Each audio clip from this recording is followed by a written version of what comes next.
I thought I was done making undergarments for this Victorian outfit project, but apparently I now need one more. I've got to make a corset cover.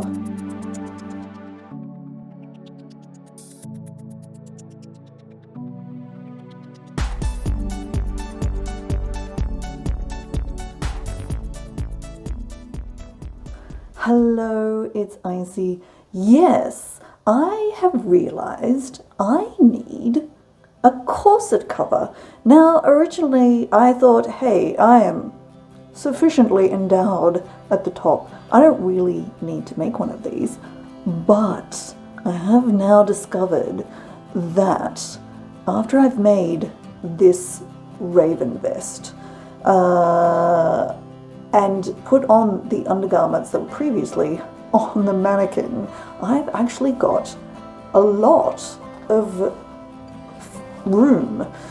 What's happened is this vest was sized and fitted to me not wearing a corset, which is fine and good because I want to wear it more than once in a blue moon when I'm wearing a corset and a full Victorian outfit. I want to be able to wear this with some random modern skirt, as well as like a whole history bounding thing. So that's fine. But so what I've realized though is my bust has been compressed in the corset. There is like significant amounts of room in here, which is making the whole front of the vest just sit like floppy. We don't do floppy here. So the plan is to make I guess technically it's an Edwardian style corset cover rather than a Victorian one, because the Edwardian era is where they start to do the sort of more rounded pigeon breast kind of thing, and just a little more volume sort of pretty much from here up will actually fill in the top of this nicely.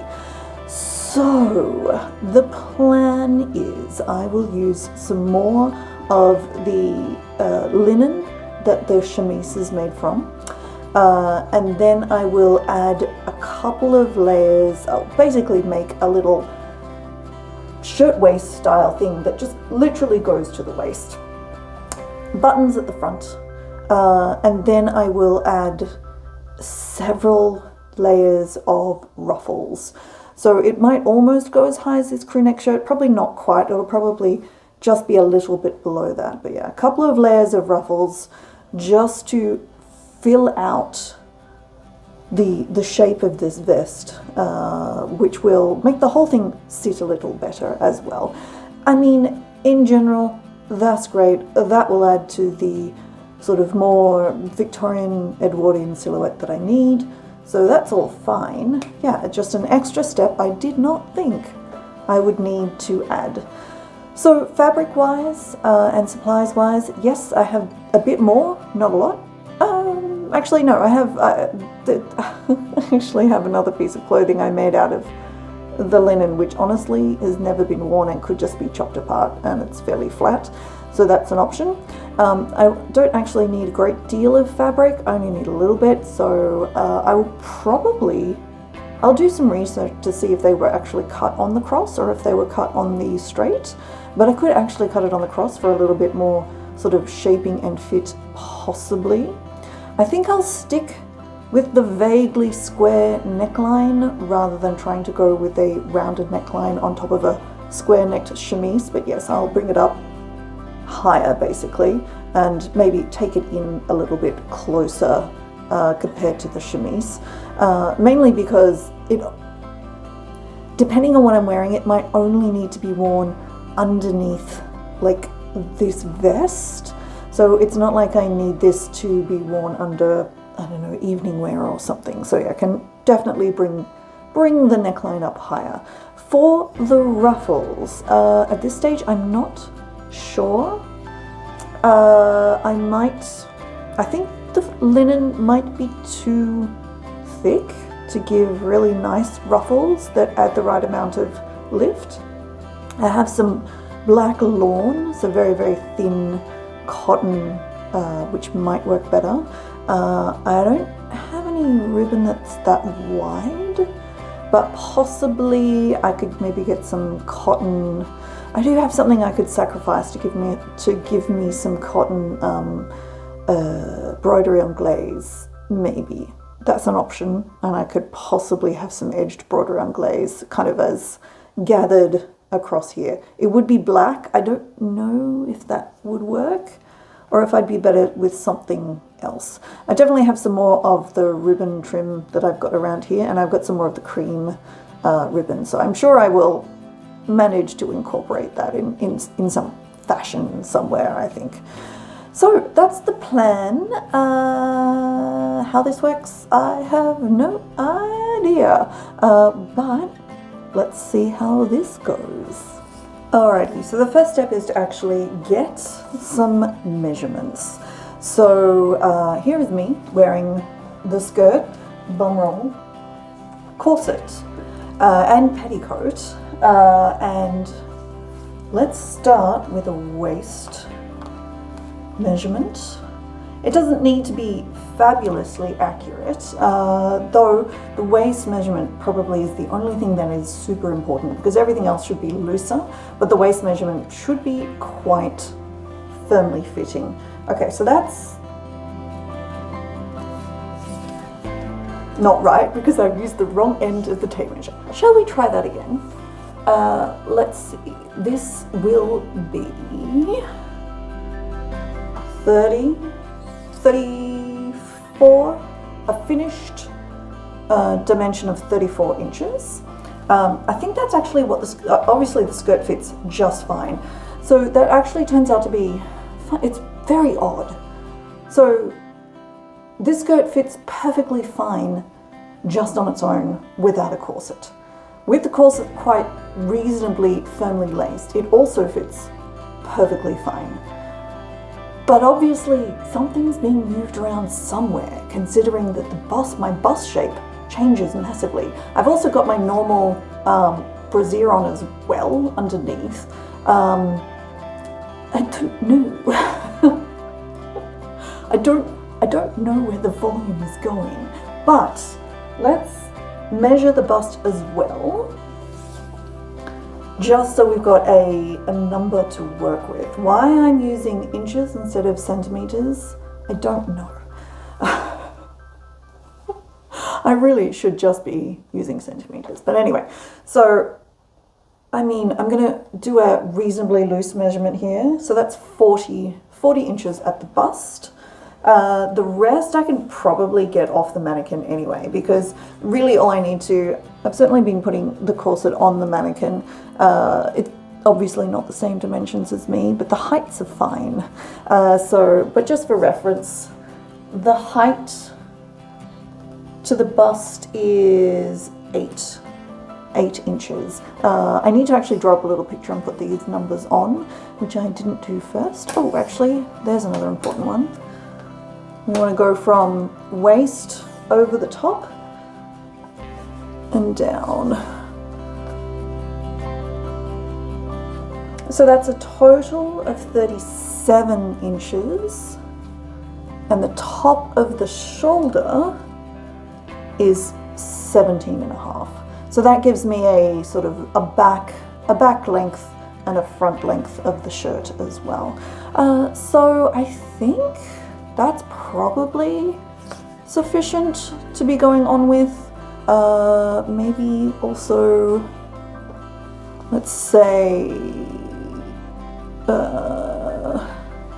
so distance from there to the front is say 5 inches, 5.5, and distance across the neck, let's say, is 9 inches. The way I'm going to get all these measurements is I'm going to watch this little video back and write them all down. But yeah, I think that should be sufficient for going on with. So I'm going to make a really simple button through top, and then once I've done that, I'll add the ruffles afterwards. Pretty much, I think that will be the best way to do it. I actually don't know. I might see if I can find some examples of how people make them, but I think that's probably the most sensible way to do it. So yeah, let's go away and drop a quick pattern and then maybe cut some things out.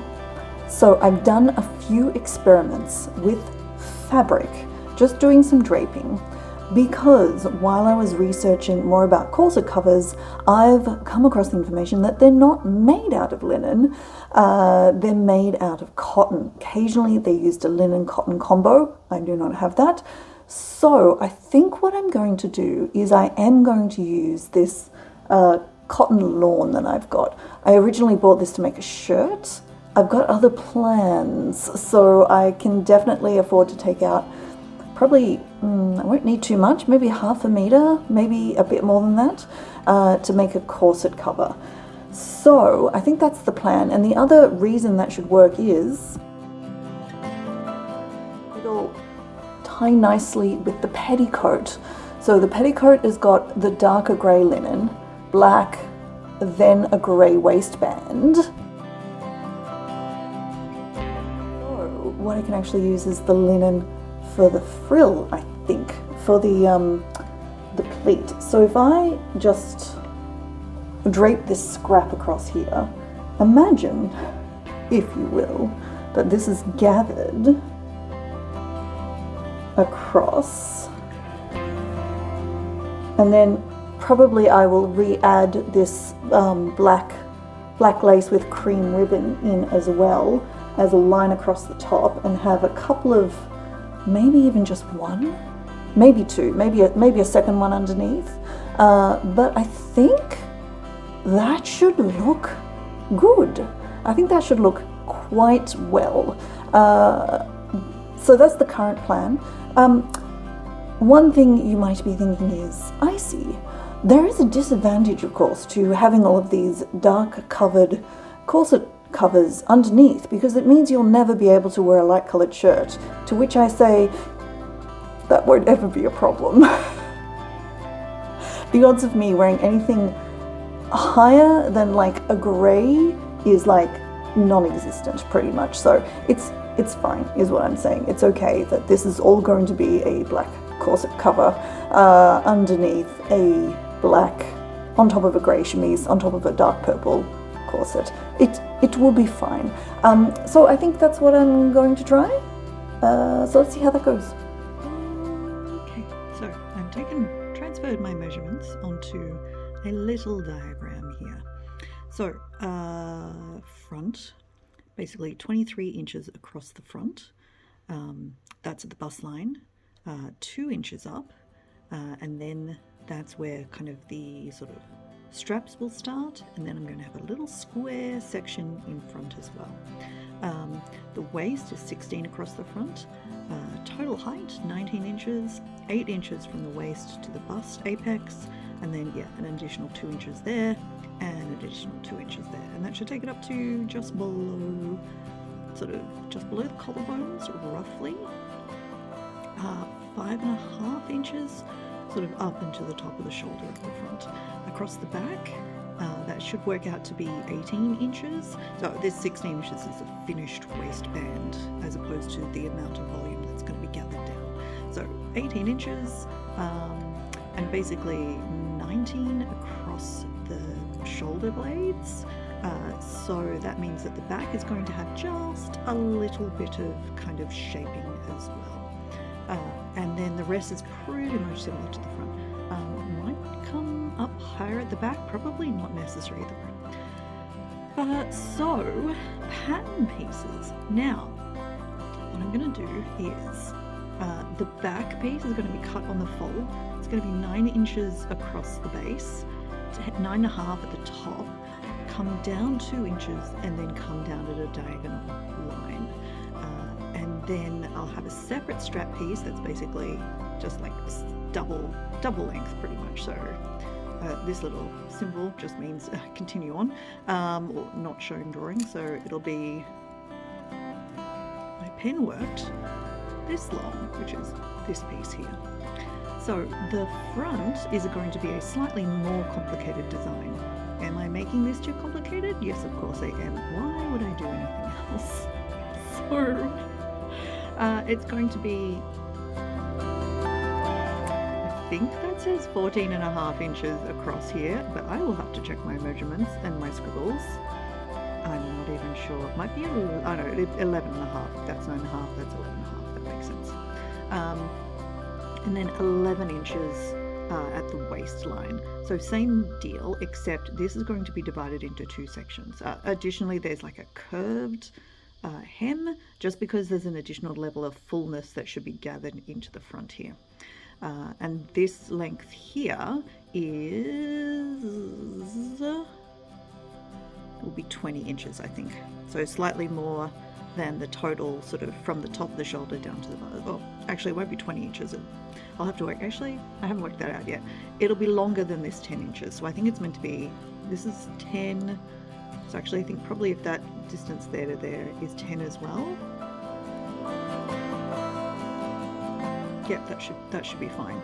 So then I'm going to have a strip here, which will be 2 inches, and then another shorter strip here, which is another 2 inches, wide, and there's the strap.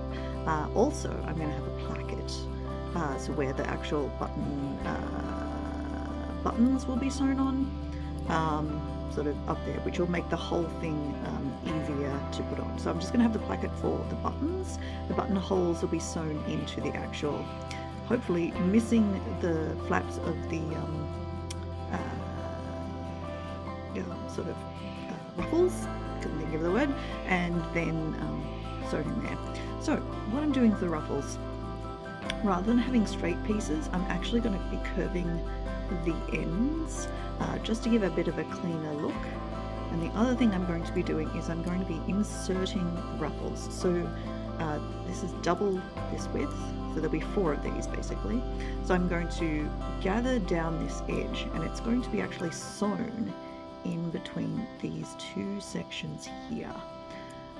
And then ditto, this one is going to be gathered down, and it's going to be sewn in between this strip here to here. So that should mean I don't have any uncovered edges. The inside can all be tidied up and hemmed down and folded over and whatever. And it should mean on the outside I don't need to put on any tape or any edges or do anything fancy. The placket will just be sort of sewn in and then doubled over and maybe either hand stitched or stitching the stitch down to hold the inner edge. This particular piece here, this is probably going to be a double layer one as well, so I can have like a nice clean top on it as well. This one, and so this one, the 2 ruffles, and I think this and probably the shoulder straps are all going to be out of linen.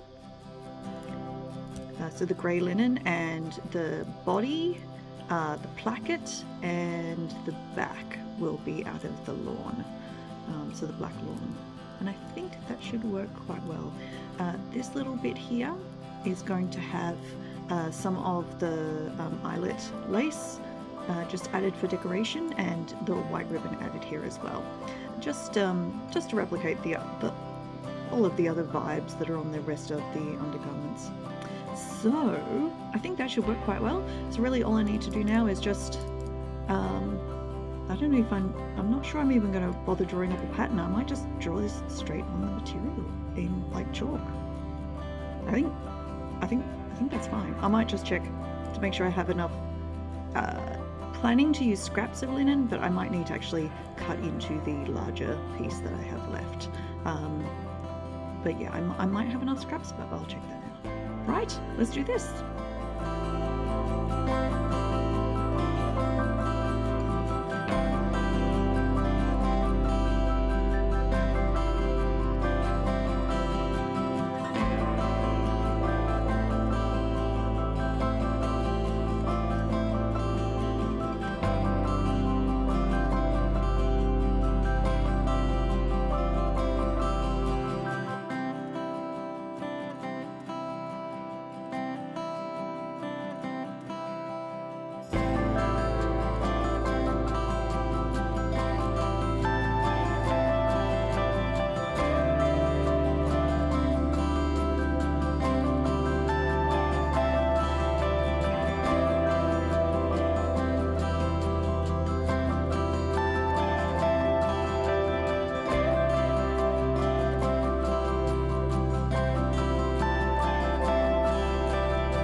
my new corset cover is complete. I am very pleased with how it turned out. I'm very happy with the pattern that I worked out. I'm really happy with the square neckline, which complements the chemise. It worked great. So I'm happy with the idea of the frills, happy with the color choices, happy with the lace trim, delighted. Things I would change, oh actually one other thing that I'm really happy with and I think worked perfectly, and you should add to any chemise that you're making, especially if you've got frills and buttons down the front, the placket. So the buttons are hidden underneath the frills meet, but there's a placket all the way down, which means these frills are not being compressed under buttons or buttonholes. The buttonholes are underneath the frills and the buttons are on a separate placket. Do that, it's good. So, things I would change. One thing would be, I would change this lower frill. So these were cut mostly in a strip and then curved up at the ends. These frills at the front here I think would look slightly better if they were just this curve continued a little more obviously. Happy with the front ones, the top ones, they're fine. They're great. I possibly could have added a little more volume in the front if I was really going for the S-bend kind of look, but I'm not overly, so I think it's fine. And that's actually, do you know the other thing I would have done? I would have taken more care. Not going to lie, this being the first real sewing project after the vest, this was quick and dirty. I rushed through this. I didn't iron the lawn before I started sewing it. That had some implications. There's a couple of little caught bits on the back of here. I didn't unpick those. Yeah, I was a bit rough and ready. I think it's okay. I don't think it's like a huge issue. Once again, as we all say, this is underwear, nobody's going to see it. On the other hand, with the petticoat, which matches, by the way, I did actually unpick a thing that got caught and fixed it up again. You can see this is sort of falling off a little bit. It's actually because of the chemise. So guess what I'll be doing after this? Yes, that's right. I'll be going back in and fixing up the chemise so it doesn't pull it off my shoulder anymore. But in general, I'm delighted. So one other test. The whole reason to make this was to fill out the chest of the vest because for some reason, my bust loses 2 inches in this corset. Let's see if that worked. This is my wonderful, wonderful raven vest that I absolutely adore. So, yes, I think it's working. So they're just a little addition, just a little bit of volume of material up here at the top of the chest, just smoothing off the edge of the corset and filling in this kind of upper volume that disappeared when I put the corset on, as opposed to wearing it otherwise. So strange. So I think the time I've spent to make this, absolutely worth it. It really didn't take too long. It was fairly straightforward in construction.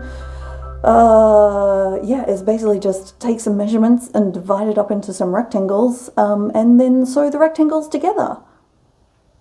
Pretty good, actually, pretty good. So that's my corset cover, and I'm very pleased. Have you had to make something extra for a project that you were in the middle of, that you didn't want to, but you did it anyway, and it turned out to be a really important piece? If you have, let me know in the comments. If you haven't, please do subscribe here on YouTube. It's very much appreciated. And you can also find me over at Instagram, where I post a little smattering of sewing type videos, as well as other things that I do on the internet. And thank you, as always, for watching. Bye.